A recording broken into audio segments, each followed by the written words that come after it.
श्री कृष्ण कहते हैं, अगर जिंदगी में कुछ पाना हो तो तरीके बदलो, इरादे नहीं। काम इतनी शांति से करो कि सफलता शोर मचा दे। रास्ते बदलो, मत रास्ते बनाओ। कोशिश करना ना छोड़े। गुच्छे की चाबी आखिरी चाबी की ताला खोल सकती है। इंतजार करना बंद करो, क्योंकि सही समय कभी नहीं आता। दोस्तों, आपका खुश रहना ही आपका बुरा चाहने वालों के लिए सबसे बड़ी सज़ा होती है। जितना कठिन संघर्ष होगा, जीत उतनी ही शानदार होती है। पहचान से मिला काम थोड़े बहुत समय के लिए रहता है, लेकिन काम से मिली पहचान उम्र भर रहती है। और जब किसी इंसान को किसी से प्यार हो जाता है तो उसकी दुनिया ही बदल जाती है। वो मन ही मन उसे चाहने लगता है, उसकी खुशी में अपनी खुशी और उसके गम में अपना गम मानने लगता है।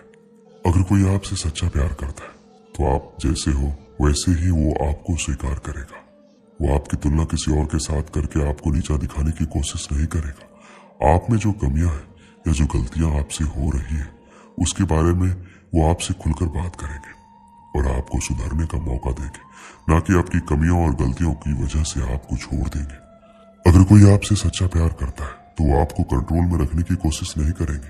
वो आपके ऊपर किसी भी तरह का दबाव बनाने की कोशिश नहीं करेंगे।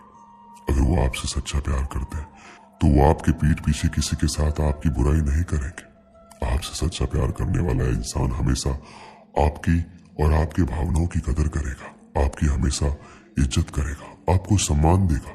वो कभी आपको दुख नहीं पहुंचाएगा और आपकी भावनाओं को ठेस नहीं पहुंचाएगा। एक बार एक बहुत ही बड़ा नेता एक साधु के छोटे से आश्रम में गया। वह साधु के बारे में बहुत सुना था, तो उसके मन में आया कि मैं एक बार जाकर देखता हूँ कि लोग उसकी इतनी तारीफ क्यों करते हैं। जब वह उस आश्रम में गया तो वहां पर एक छोटा सा कमरा था जहां पर एक कालीन बिछा हुआ था। वहां पर कुछ लोग नीचे बैठे हुए थे और साधु जी सामने बैठे थे। कुछ सवाल जवाब चल रहा था। वह नेता उस आश्रम में आया और उस नेता के साथ में 4 बॉडीगार्ड भी थे और उसकी ये आदत थी कि जहां पर वह जाता था लोग अपनी जगह से खड़े हो जाते थे और उसकी तरफ देखते थे, हाथ जोड़ते थे और सर झुकाते थे। लेकिन यहाँ पर ऐसा कुछ भी नहीं हुआ। साधु व्यस्त होने के कारण उसकी तरफ देखा तक नहीं।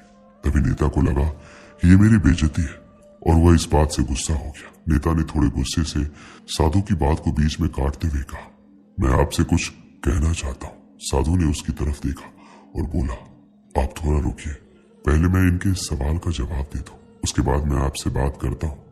तब तक आप अगर चाहे तो आप बैठ सकते हैं। बस साधु का इतना कहने की ही देरी थी। नेता का चेहरा गुस्से से लाल हो गया।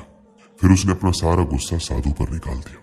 अभी तक वह नेता बहुत ही तमीज से आप कह के बात कर रहा था, लेकिन अब वह तू तड़ाक पर उतर आया। नेता ने उस साधु को कहा, तुझे पता भी है मैं कौन हूँ और तू किससे बात कर रहा है। साधु ने उसकी तरफ देखा और कहा, मुझे कोई फर्क नहीं पड़ता कि आप कौन है, लेकिन आप जो कोई भी है, अगर आप चाहते हैं कि मैं आपके सवाल का जवाब दूं या आपसे बात करूं तो आपको कुछ देर रुकना होगा।